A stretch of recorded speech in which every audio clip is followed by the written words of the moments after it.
नमो तस्य भगवतो अरहतो सम्मा सम्बुद्धस्स। मैं प्रोफेसर रमेश प्रसाद, श्रवण विद्या संकायाध्यक्ष तथा महासचिव पाली सोसाइटी ऑफ इंडिया, आप सभी अभिधम्म जिज्ञासुओं का इस बुद्ध सीरीज के 44वें 44th एपिसोड में स्वागत करता हूं एवं अभिनंदन वंदन करता हूं। पिछले 2 एपिसोड्स में हम लोग दूसरा परमार्थ धर्म चैतसिक यानी साइकिक फैक्टर पर विमर्श कर रहे हैं। चैतसिक क्या है, इसके कितने प्रकार हैं पर चर्चा कर रहे हैं।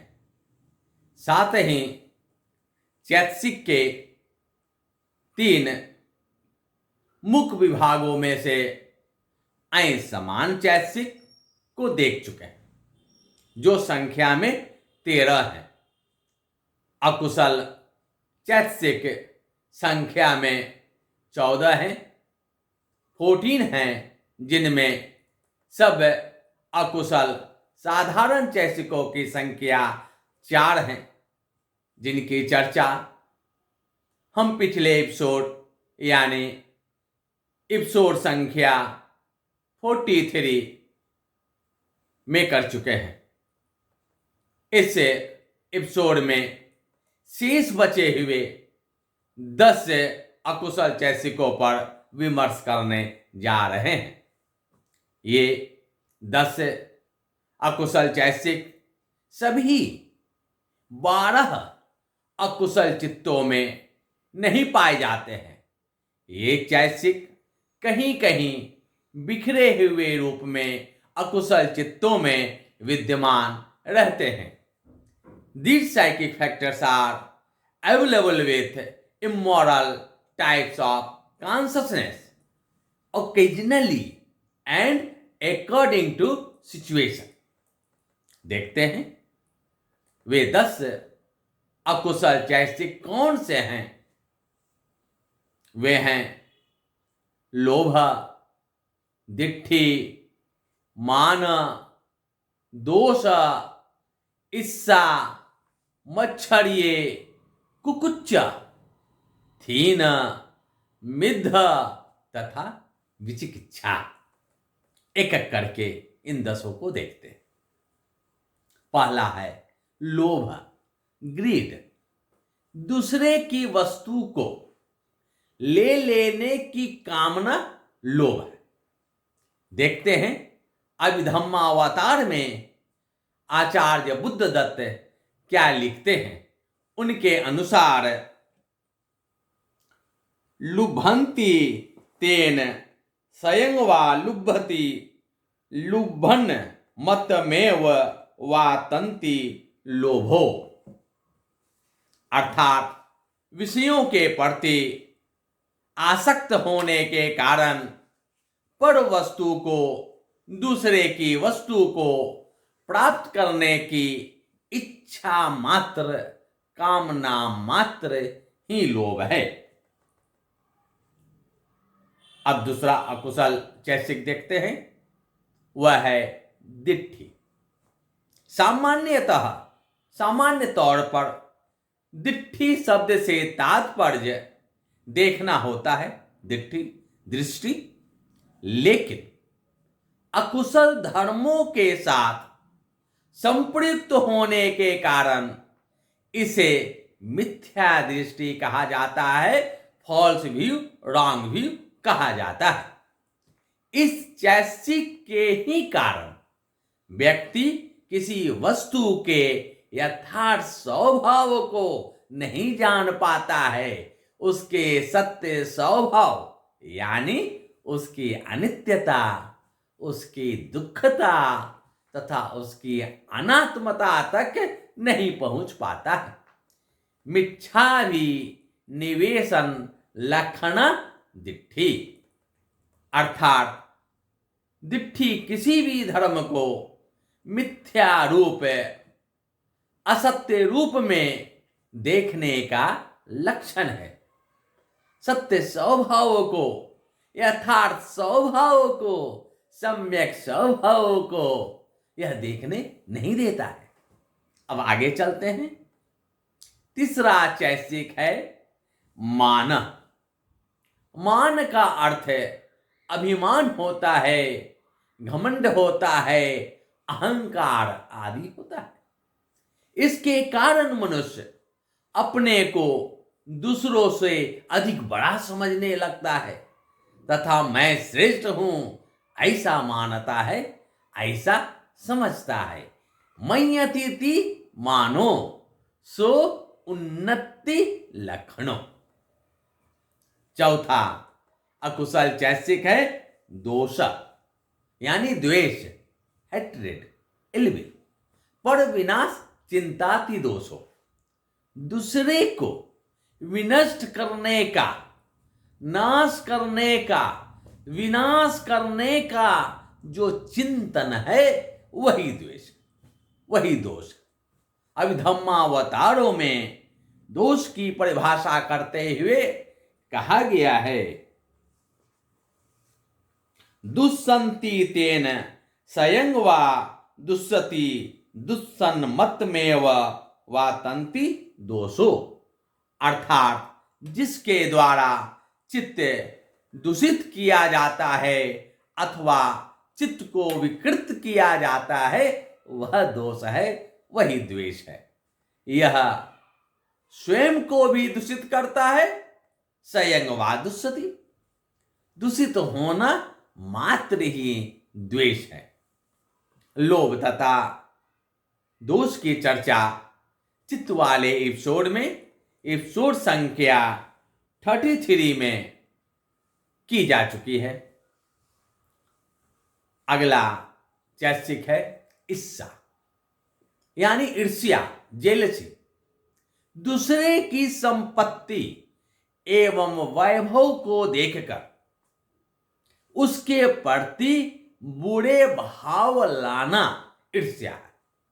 इसे जलन भी कह सकते हैं। दूसरे की धन संपत्ति, मान सम्मान को देखकर जलना जो है वही ईर्ष्या है। स्थिति ईर्ष्या सा पर संपत्तिनं उसियन लखना। अर्थात दूसरों के लाभ सत्कार, आदर सम्मान आदि में जलन का भाव ईर्ष्या है। दूसरे की संपत्ति को देखकर अथवा सुनकर सहन नहीं होना इसका लक्षण है। छठा अकुशल चैसिक है मच्छरिय। मच्छरिये का अर्थ है मात्सर्य होता है, जिसे कंजूसी कहते हैं। यह कंजूसी, माइजरनेस ही मच्छरिये है। मच्छेड़ भाव मच्छरियन तन लद्धानंगवा लबितब्बानंगवा अतनो संपत्तिनं निगुहन लखणं। यह धम्मसंगनी अटकथा का है। यहां आचार्य बुद्ध घोष कहते हैं कि प्राप्त अथवा प्राप्त होने वाली वस्तुओं को अपने लिए छिपा कर रखने की भावना मच्छरिये है। मच्छरिये नामक मानसिक अकुशल प्रवृत्ति के कारण ही उदारता का अभाव रहता है तथा कंजूसी के भाव में उत्साह आता है। बिहार में, विशेषकर मगध के क्षेत्र में आज भी कंजूस लोगों को कहते हैं कि यह बहुत बड़ा मच्छर है, और यही मच्छर शब्द से मच्छरिये बना है। मगध के इलाका का यह शब्द है। अस्तु, आगे चलते हैं। अगला अकुशल चैसिक है कुकुच्च। कुकुच्च का अर्थ है पश्चाताप करना होता है।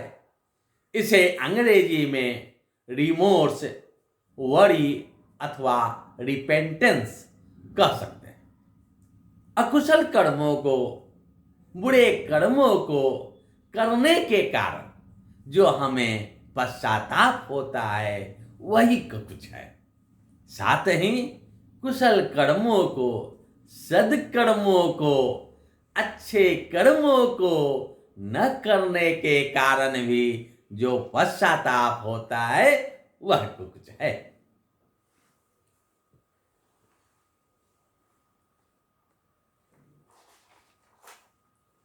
कुकुच्चं पच्छानुताप लखनं कथा कथानु सोचन रसं, अर्थात पश्चाताप करना कुकुच्च का लक्षण है। किए गए अकुशल कर्म तथा नहीं किए गए कुशल कर्मों पर पश्चाताप करना ही इसका कार्य है। 8वां अकुशल चैसिक थीन है। थीन का अर्थ है चित्त की अकर्मण्यता है, आइडलनेस है। इस चैसिक के कारण चित्त में आलस्य का भाव आता है तथा विषयों के प्रति अभिरुचि कम हो जाती है। इस संबंध में अभिधमत विभावनी टीका कहती है, चित्त को मंद करने वाला धर्म थीन है। उत्साह को दूर करना इसका कार्य है। यह मानसिक प्रवृत्ति अनुत्साह अथवा अवसाद बतलाता है। चित्त को अकर्मण्य बनाना थीन का लक्षण है। 9वां अकुशल चैसिक है मिध। जो धर्म चैतसिकों को अकर्मण्य बनाता है वह मिध है। धम्म संज्ञनी में इसके स्वरूप को इस प्रकार से बतलाया गया है। या कायस्य अकल्लता अकम्मयता ओ ना हो पर्यो ना हो अंतो समोरोधो मिद्धं। यहां काय का अर्थ है चैतसिक है। इसे हिंदी में देखते हैं। काय अथवा चैतसिक की अकल्यता, अकर्मण्यता, आलस्यता, निद्रा, तंद्रा ही मिध है। थीन तथा मिध दोनों ही मन को आलसी बनाता है, मन में आलस्य लाता है। थीन के कारण चित्त में आलस आता है और मिद के कारण चैतसिक में आलस आता है। और जहां थीन तथा मिद दोनों विद्यमान हो तो समझे वह व्यक्ति सर्वाधिक आलसी है। 10वां अकुशल चैतसिक है विचिकित्सा। विचिकित्सा से तात्पर्य है शंका, संशय, संदेह, डाउट। इसके कारण वस्तुओं के प्रति संदेह उत्पन्न होता है जिससे उसका यथार्थ ज्ञान नहीं हो पाता है। बुद्ध धर्म तथा संघ की सत्ता में या वस्तुओं के अनित्य, दुख तथा अनात्म आदि के विषय में किसी निश्चय पर नहीं पहुंचना विचिकित्सा है। स्वभावं वा विचिनन्तो एताय किच्छति कीलमतीति विचिकित्सा सा संशय लक्षणा। अर्थात वस्तुओं के स्वभाव पर विचार करते हुए जिसके कारण संदेह में पड़कर क्लेश को, कष्ट को प्राप्त करता है वह विचिकित्सा है। संशय अथवा शंका करना इसका लक्षण है। अस्तु, इस तरह हमने 14 अकुशल चैतसिक पर विमर्श किया। पिछले एपिसोड में हमने 4 सब अकुशल साधारण चैतसिक को देखा था। आज इस एपिसोड में 10 अकुशल चैतसिक पर चर्चा किए। अब हमें शोभन चैतसिक पर विचार विमर्श करना है। जो चैतसिक कुशल चित्त, विपाक चित्त तथा क्रिया चित्त में यानी शोभन चित्तों में पाए जाते हैं, शोभन चैतसिक कहलाते हैं। The psychic factors which are associated with model, resultant and inoperative types of consciousness are called शोभन चैतसिका। शोभन चैतसिकों में कुशल चित्त, विपाक चित्त तथा क्रिया चित्त, इन तीनों प्रकार के चित्तों से संबद्ध चैतसिक आते हैं। शोभन चैतसिक को अनवज चैतसिक भी कहा जाता है। शोभन चैतसिकों की कुल संख्या 25 है, 25 है। इन्हें 4 उपवर्गों में विभक्त किया गया है।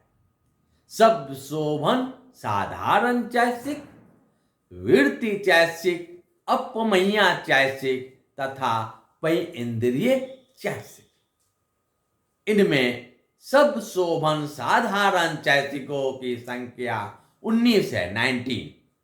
वृत्ति चैतसिक 3 होते हैं, अपमय्या चैतसिक 2 हैं और पै इंद्रिय चैतसिक 1 है। एक एक करके इन सबों को देखते हैं। सर्वप्रथम सब शोभन साधारण चैतसिक पर विमर्श करते हैं कि ये क्या है। जो चैतसिक सभी शोभन चित्तों, शोभन चित्त की चर्चा हम लोग एपिसोड नंबर 38 में विस्तार से कर चुके हैं। वहां देख चुके हैं कि कुल शोभन चित्त 59 होते हैं। अस्तु, सब शोभन साधारण चैतसिक वैसे चैतसिक हैं जो सभी 59 शोभन चित्तों में विद्यमान रहते हैं। सब शोभन साधारण चैतसिक संख्या में 19 हैं। एक एक करके उन 19 को देखते हैं। पहला श्रद्धा यानी श्रद्धा, फेथ। किसी देवता अथवा पूज्य व्यक्ति अथवा धर्म के प्रति प्रसन्नता का भाव श्रद्धा है। यह चित्त को परिशुद्ध करने वाला चैतसिक है। It removes the pollution of mind. It purifies the consciousness. सदहतीति श्रद्धा बुद्धादिषु प्रसादो सा संपयुक्त धम्मानं प्रसादन लक्षणा। अर्थात विश्वास उत्पन्न करना श्रद्धा है। यह बुद्ध आदि गुणों में विश्वास कर प्रसन्नता का भाव उत्पन्न करता है।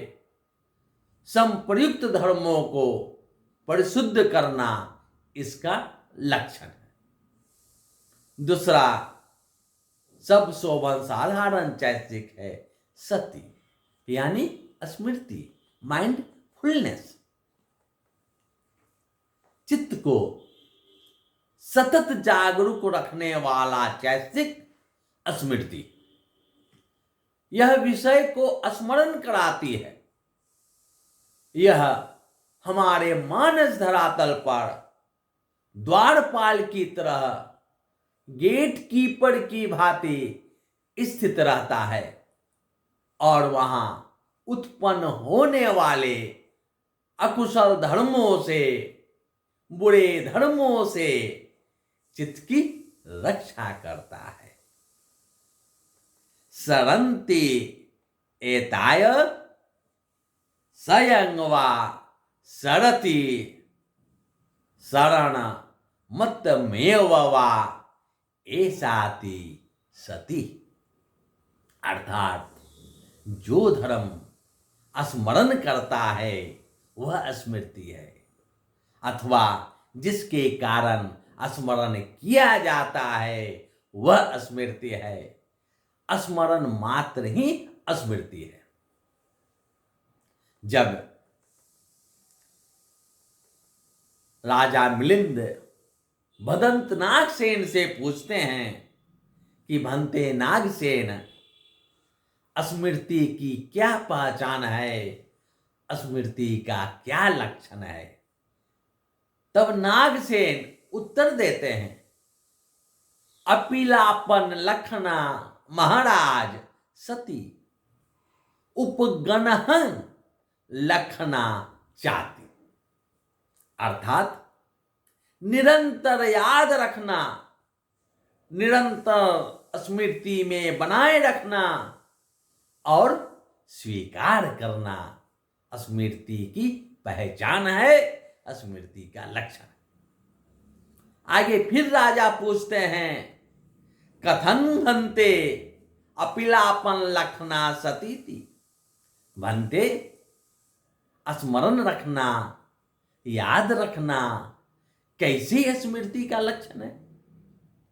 भदंत नागसेन व्याख्या करते हुए कहते हैं, महाराज, स्मृति बराबर स्मरण दिलाते रहती है, याद दिलाते रहती है कि यह कुशल है, यह अकुशल है, यह दोष युक्त है, यह दोष रहित है, यह बुरा है, यह अच्छा है। उससे योगी, उससे साधक सेवनीय धर्मों का सेवन करता है, और जो धर्म असेवनीय है उन धर्मों का सेवन नहीं करता है। यह स्मृति के ही कारण होता है। इस प्रकार बराबर स्मरण कराते रहना, बराबर याद रखना स्मृति का लक्षण है। यह पहला लक्षण स्मृति का। तो फिर आगे महाराज मिलिंद पूछते हैं, तो भंते, स्वीकार करना कैसी स्मृति का लक्षण है? कथं भंते उपगणहं लखना सतीति। नागसेन कहते हैं, महाराज, स्मृति उत्पन्न होकर खोज करती है कि कौन धर्म हित वाले हैं, कौन धर्म हित वाले नहीं है। फिर स्मृति बतलाती है कि ये धर्म हितकर है, ये धर्म हित वाले हैं, ये धर्म अहितकर है, हित वाले नहीं है, ये धर्म भलाई करने वाले हैं और ये धर्म बुराई करने वाले हैं। इस तरह स्मृतिमान होकर अहितकर धर्मों को छोड़ता है, हितकर धर्मों को स्वीकार करता है, बुराई करने वाले धर्मों को छोड़ता है और भलाई करने वाले धर्मों को स्वीकार करता है। इस तरह स्वीकार करना स्मृति का लक्षण है। इसलिए भगवान बुद्ध ने स्मृति को, सभी धर्मों को, सभी अर्थों को सिद्ध करने वाला बतलाया है। सतिं च ख्वाहं भिक्खवे सबत्थिकं वदामीति। भिक्षुओं, मैं स्मृति को, सभी अर्थों को सिद्ध करने वाली बतलाता हूं। सब शोभन साधारण चैसिक के सभी 19 चैसिकों को बतलाना इस एपिसोड में संभव प्रतीत नहीं हो रहा है, अन्यथा यह वीडियो काफ़ी लंबा हो जाएगा। शेष चैतसिकों पर चर्चा विमर्श हम अगले एपिसोड में करते हैं। भवतु सब मंगलम्।